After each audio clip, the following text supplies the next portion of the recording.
March 15 ഞാനിവിടെ ഉടമ്പടി എടുക്കാൻ വന്നു. ഉടമ്പടി എടുത്തു. ആദ്യ നിയോഗമായി ഞാൻ വെച്ചത് 3 വർഷമായി കല്യാണം കഴിഞ്ഞിട്ട് കുട്ടികളൊന്നും ഉണ്ടായില്ല.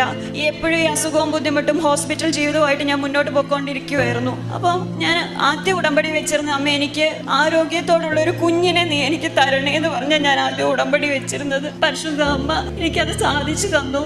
ഏപ്രിൽ പോയി, മെയ്, ജൂൺ 4 ആയപ്പോഴത്തേക്കും ഞാൻ പ്രഗ്നൻ്റ് ആണെന്നുള്ള റിസൾട്ട് വന്നു. ജൂൺ 15 എൻ്റെ ഉടമ്പടി അവസാനിക്കുന്നത്. പക്ഷെ ജൂൺ 4 അമ്മ മാതാവ് എനിക്ക് ഞാൻ പ്രഗ്നൻ്റ് ആണെന്നുള്ളൊരു റിസൾട്ട് എനിക്ക് തന്നു. കാശ് രൂപം ഞാൻ എപ്പോഴും എൻ്റെ കൊന്തയിൽ ഇങ്ങനെ ചേർത്ത് പിടിക്കുവാൻ. തിരിച്ച് 5-ാം മാസമാണ് ഇവിടെ നാട്ടിൽ തിരിച്ച് മസ്കറ്റിൽ നിന്ന് വരുന്നത്.